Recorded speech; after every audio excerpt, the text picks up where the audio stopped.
The alarm bells started ringing at exactly 3:47 a.m. on a Tuesday when Commander Jake Spearson was halfway through his third cup of coffee. The Titan Deep Space Monitoring Station never slept, and neither did Jake. For 15 years, he had been listening to the voices of space, picking up everything from trading signals to diplomatic messages between distant worlds. But this signal was different. It cut through the usual chatter, like a knife through butter, raw and desperate, in a way that made Jake's stomach turn. The translation software worked overtime, converting alien clicks and whistles into something humans could understand. What it told him made him wish he had never heard it at all. The Kethmori were dying, not just a few of them, but their entire species, their entire world. Aquatilus Prime, a beautiful ocean planet that Jake had seen in tourism brochures, was being eaten alive by something called crystalline parasites.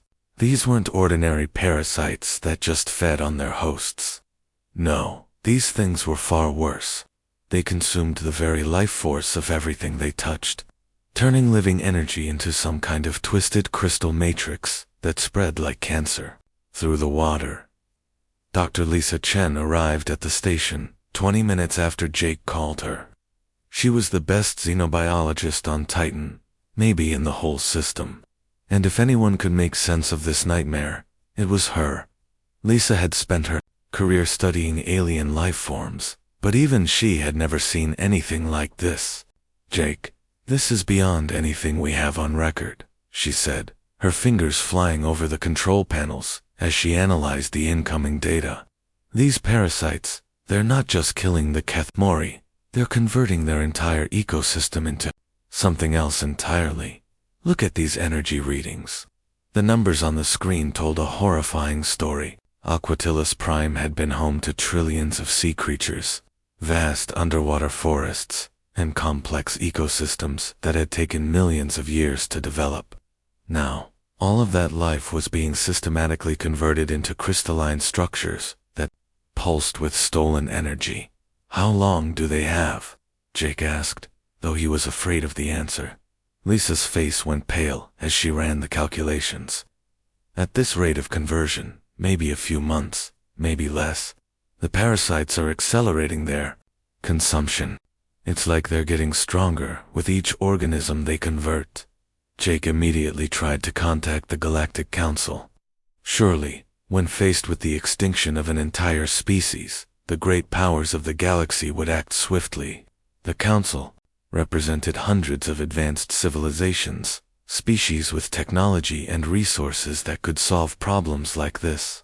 They had protocols for everything, emergency procedures, rapid response teams. The response came back 3 days later. Committee formation. Impact assessment required. Environmental studies needed. Risk evaluation pending. Liability concerns under review. They're forming a committee, Jake told Lisa, his voice thick with disgust. A committee to study whether they should form another committee to look into possibly considering maybe thinking about helping. Dr. Chen slammed her hand on the desk, something Jake had never seen her do before. There are billions of sentient beings dying out there, and they want to fill out paperwork. Every day, the Kethmori signal grew weaker. Jake could hear the desperation increasing in their transmissions. They were begging now, not just asking for help, but pleading for someone, anyone, to care enough to try. They offered everything they had, their technology, their art, their culture, their knowledge of the deep oceans. They offered to become servants, slaves, anything, if only someone would save their children. The galaxy's response remained the same. More committees, more studies, more bureaucratic delays. Lisa started working around the clock, trying to understand the parasites better. Maybe if they could provide the council with more data, more detailed analysis, it would speed up the decision-making process. She mapped the parasites' growth patterns, studied their energy conversion methods, even found potential weaknesses in their crystalline structure. None of it mattered. The council's bureaucracy moved at the speed of continental drift. You know, what the real problem is," Jake said one evening, as they watched the Kethmori signal flicker and fade for several seconds before coming back online. "The Council species, they're all safe. They live on protected worlds, in controlled environments. They've never had to fight for survival. They don't understand what it means when every second counts." Lisa nodded sadly. "They see this as a distant problem, something that doesn't affect them directly. By the time they finish their studies and debates, there won't be any Kethmori left to save. The signal was getting so weak now that they had to boost their receivers just to pick it up. Somewhere out there, an entire world was slipping into darkness, while the galaxy's most powerful civilizations argued about proper procedures and acceptable risk levels. But Jake Morrison wasn't ready to give up. Neither was Lisa Chen. They were humans, and humans had a different way of looking at problems. Sometimes, the most civilized response was to throw civilization out the window and do what needed to be done. Captain Tom Bradley was in the middle of shaving when the call came through. It was 5:30 in the morning, and most of the crew aboard the USS Leviathan were still asleep. But Tom had been expecting this call ever since Jake Morrison's report reached Earth Command 3 days ago. He wiped the foam off his face, grabbed his uniform, and headed straight for the bridge. "Sir, we have priority orders from Fleet Admiral Rodriguez," Lieutenant Kevin Walsh said, handing him the sealed datapad. "Operation Lifeline is a go." Tom read through the orders twice, not because he didn't understand them, but because he couldn't quite believe them. While the Galactic Council was still forming their third committee to study the formation of their second committee, Earth had made its decision. They were going to Aquatilis Prime, and they were going now. "Get me, Commander Wells," Tom ordered. "Wake up the entire senior staff. I want department heads in the briefing room in 20 minutes. Rachel Wells had been Tom's second in command for 4 years, and she knew that tone in his voice. Something big was happening. She arrived at the briefing room still pulling on her jacket, followed by the other department heads who looked like they had been dragged out of bed, which they had. "Ladies and gentlemen, we have a rescue mission," Tom announced, activating the holographic display that showed Aquatilis Prime. "An entire alien species is facing extinction, and we're the only ones willing to help." The room erupted in questions, but Tom held up his hand for silence. He explained the situation as simply as he could. The Kethmori were dying. Crystalline parasites were eating their world alive. The galaxy's great powers were too busy debating to act. Earth was sending 3 ships, because that's what humans did when people needed help. "Commander." Wells was the first to speak. "Sir, with respect, this is insane. We're talking about traveling halfway across the galaxy to fight something we barely understand. We don't even know if our technology will work against these parasites." Tom nodded. "You're absolutely right, Rachel. It is insane. It's also the right thing to do. Any officer who wants to transfer off this mission can do so with no questions asked and no mark on their record." He looked around the room, meeting each person's eyes. "But I need you to know something. While we're having this discussion, billions of innocent beings are dying." They sent out a cry for help, and the only species that answered was us. That says something about who we are as humans. Not a single officer requested a transfer. Within hours, the Leviathan was docked at Luna Station, taking on supplies and crew members from around the solar system. The mission had attracted volunteers from everywhere. Dr. Patricia Reynolds arrived from the Europa Research Station with her entire marine biology team. These were scientists who had spent years studying life in Earth's most extreme underwater environments, and they were eager to apply their knowledge to an alien ocean. Engineer Mike Johnson came up from Mars with a cargo ship full of terraforming equipment. Mike had spent 15 years turning dead worlds into gardens, and he wasn't about to let a living world die on his watch. His team brought everything from atmospheric processors to deep-sea mining robots, all modified for rapid deployment. Dr. James Parker was perhaps the most important addition to the crew. He was Earth's leading expert on hostile alien organisms. The guy they called when something unknown and dangerous needed to be understood quickly. James had studied everything from the silicon-based predators of Kepler-44 to the energy organisms found in the Vega system. But even he admitted that the crystalline parasites of Aquatilus Prime were unlike anything in his files. "These things are smart," James explained to the assembled crew as they prepared for departure. "They're not just eating the Kethmori world randomly. They're targeting the most biologically rich areas first, the places with the most life energy to convert. It's like they have a strategy." The Custo was a mobile laboratory, equipped with every piece of scientific equipment that could fit in a ship's hull. Dr. Reynolds and her team would study the dying ecosystem, figure out exactly what the parasites were doing, and hopefully find a weakness they could exploit. The Poseidon's hammer was pure industrial muscle. Mike Johnson's engineers had packed it with enough terraforming equipment to reshape a small moon. If they could figure out how to fight the parasites, the hammer would provide the tools to do it on a planetary scale. The Leviathan itself was their sword and shield, a military vessel designed to protect the other two ships and fight whatever dangers they might encounter. Tom's crew included Marines, fighter pilots, and enough firepower to level a city, though he hoped they wouldn't need it. As the three ships prepared to jump to faster-than-light travel, Tom stood on his bridge looking out at Earth. It was a beautiful, blue marble hanging in space. A world that had produced a species crazy enough to cross the galaxy to save strangers they had never met.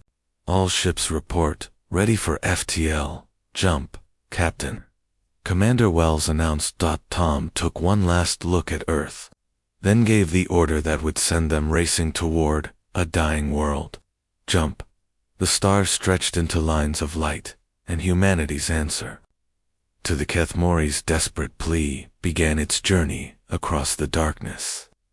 While the galaxy's great civilizations debated and delayed, 3 human ships carried hope toward Aquatilus Prime, because sometimes the right thing to do was also the craziest thing to do.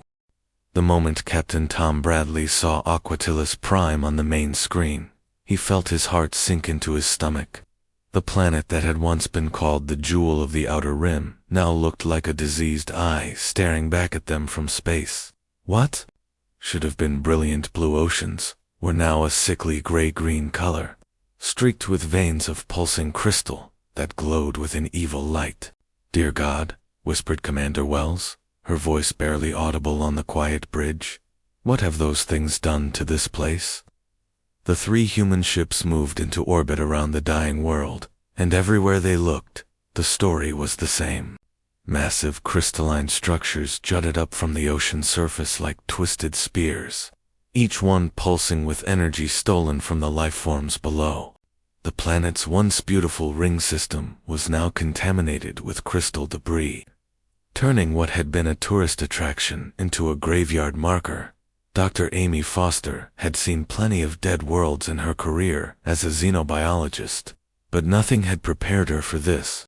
As the Custo descended through Aquatilus Prime's atmosphere, her instruments went crazy with readings that didn't make sense.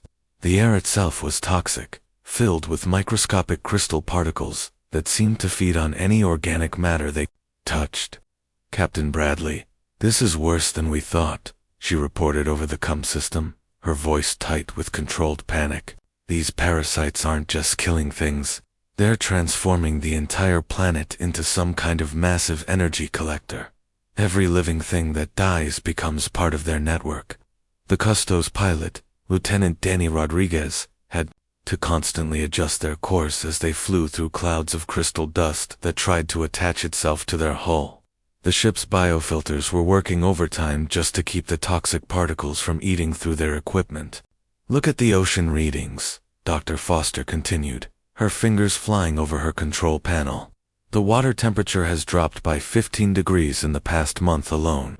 The crystal growths are literally sucking the heat energy out of the environment.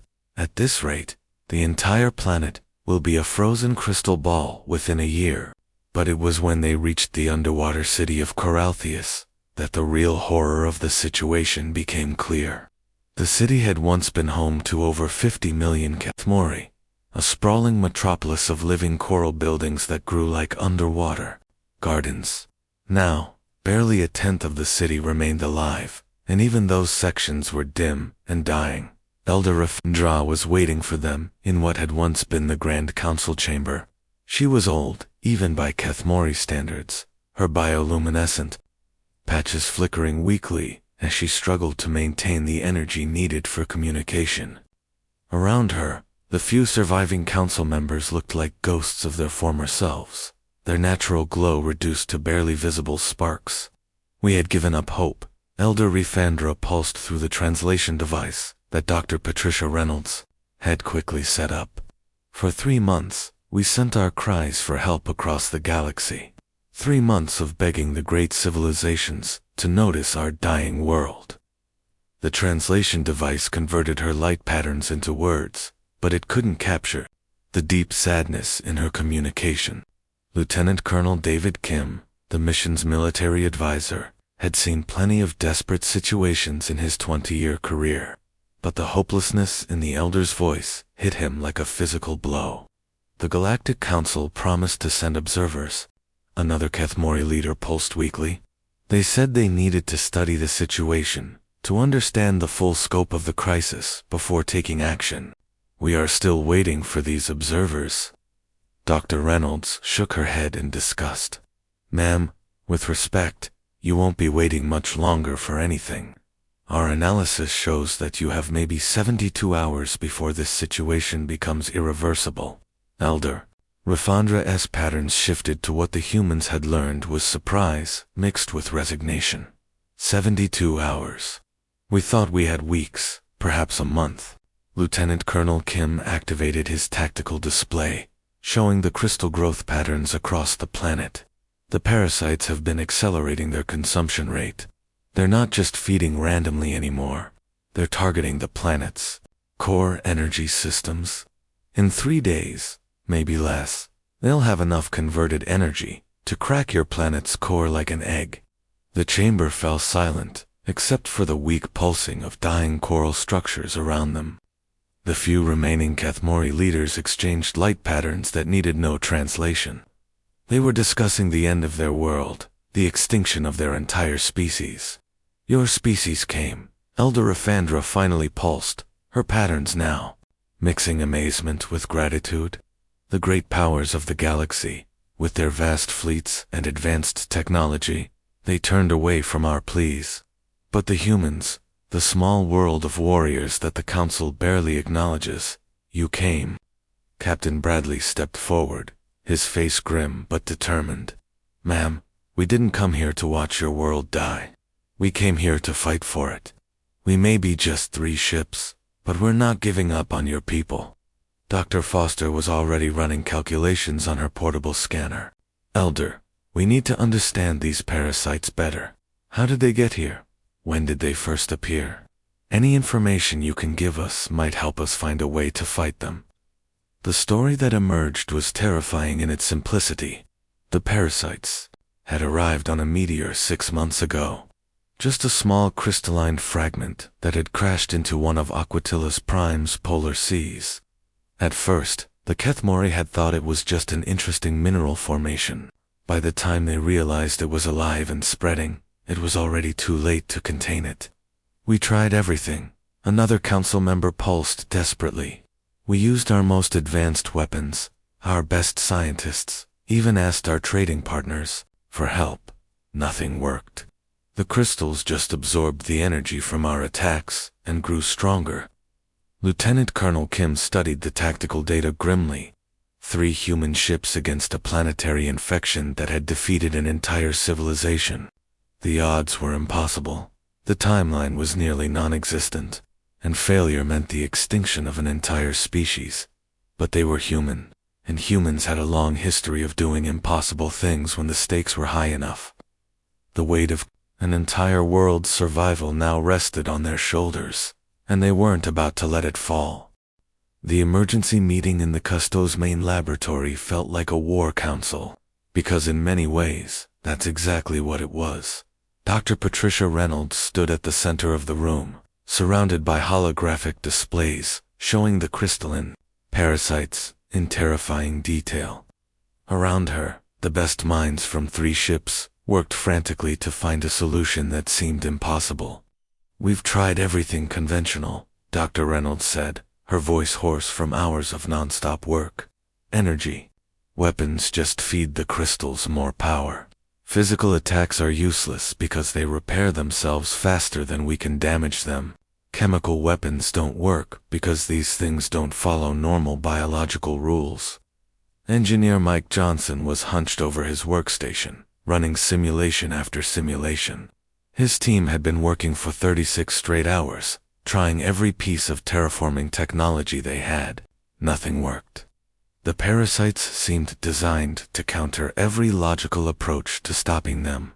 "What about biological warfare?" asked Dr. James Parker, the fleet's expert on hostile alien organisms.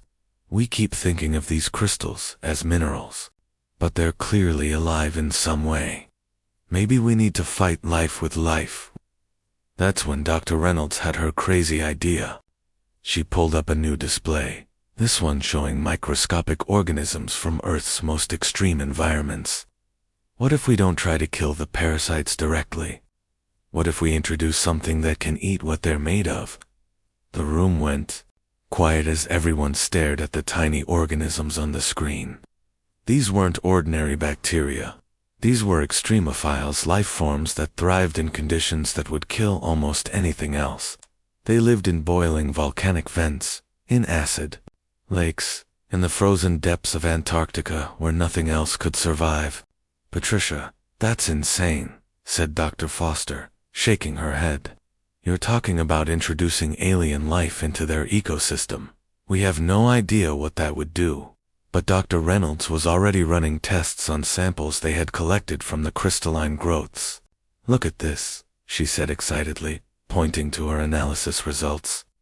"The crystal matrix is basically concentrated biological energy, held together by a mineral framework. Our extremophile bacteria don't just survive in similar conditions. They actually feed on this kind of energy structure." Engineer Johnson caught on immediately. He started pulling up deployment scenarios on his holographic display. "We could modify them," he said, his voice gaining excitement. "Make them more aggressive, more adaptive. Use the terraforming equipment to seed them throughout the ocean system." The plan that emerged over the next few hours was unlike anything anyone had ever attempted. They would take Earth's most survivable life forms and weaponize them. Arctic krill that could survive in near-freezing water would be modified to eat crystal formations.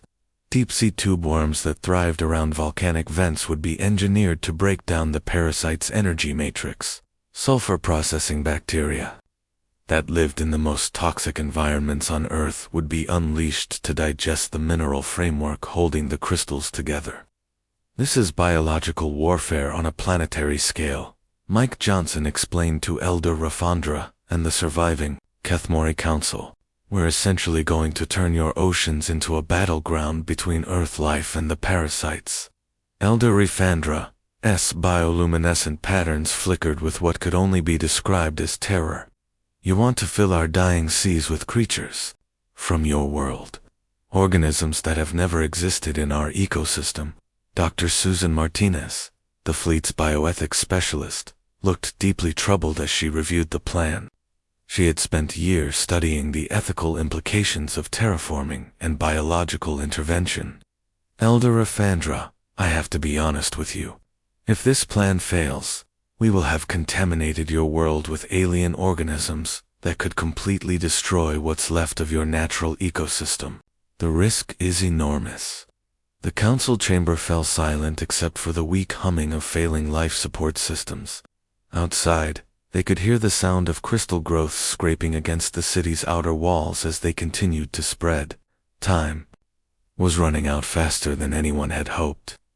"What happens if we do nothing?" Elder Rafandra asked quietly. Lieutenant Colonel Kim activated his tactical display one more time. "According to our latest projections, You have 18 hours before the parasites reach critical mass. After that, your planet's core will destabilize and crack. Everything dies. Not just your species, but every form of life on this world. Elderly Fandra's patterns shifted through the complex color spectrum that indicated deep thought mixed with desperate hope. She communicated with the other council members in rapid light flashes that the translation device couldn't keep up with. Finally, she turned back to the humans. Our world dies in hours, regardless of what we choose, she pulsed slowly. Our children, our culture, our entire history, all of it ends when the core breaks. But if your Deathworld organisms can succeed where we have failed, if they can fight these crystal devils and win, then at least something will survive. She paused, her patterns shifting to the deep blue of resignation mixed with the bright yellow of hope. If your creatures from the world of warriors can save even a piece of our world, then let the oceans war. Captain Bradley had been listening to the entire discussion from the Leviathan's bridge. The weight of the decision pressed down on him like a physical thing. They were about to unleash Earth's most aggressive lifeforms into an alien ecosystem. It could save a world, or it could complete its destruction in an entirely new way. All ships, this is Captain Bradley, he announced over the comm system. We are go for Operation Deep Strike. Dr. Reynolds, begin biological warfare deployment immediately. Engineer Johnson, prepare all terraforming equipment for maximum dispersal. Pattern. He paused, looking out at the dying world that hung in space before them. Deploy all packages. May God help us all. The next few hours would determine whether humanity's desperate gamble would save an entire species or become the final chapter in the extinction of the Kethmori. Either way, they were about to find out what happened when Earth's most survivable creatures went to war against an alien threat that had never encountered anything like them. Captain Nancy Shaw had seen a lot of impossible things during her 40 years with the Galactic Council, but nothing had prepared her for what her scanners were showing her as the diplomatic resolution approached Aquatilis Prime. According to every official report in her database, this planet should have been a dead rock floating in space, its core cracked, and its oceans turned to crystal dust. Instead, her instruments were going crazy with readings of abundant life, thriving ecosystems, and energy signatures that made no scientific sense whatsoever. Commander Torres, run those scans again, she ordered her science officer, convinced there had to be some kind of equipment malfunction. The planet was declared a total biological loss 6 months ago. There's no way we're reading what I think we're reading. Commander Torres, a veteran xenobiologist from the Centauri colonies, ran the scans 3 more times before shaking his head in amazement. Captain, I'm reading diverse marine ecosystems across 70% of the planet's surface. Not just surviving life, but thriving, evolving, adapting life. The biodiversity readings are off the charts. Captain Shaw stared at the beautiful blue-green world spinning slowly before them, looking nothing like the gray death sphere that had been described in the emergency reports. How is this possible? The crystalline parasites were supposed to have consumed everything. The planet's core should have destabilized months ago. What Captain Shaw didn't know was that 6 months earlier, Dr. Patricia Reynolds had stood on the deck of the research station that now orbited Aquatilis Prime, watching the most incredible biological war in galactic history unfold in the oceans below. The battle between Earth's extremophile organisms and the crystalline parasites had been brutal, chaotic, and absolutely fascinating. The first week had been terrifying.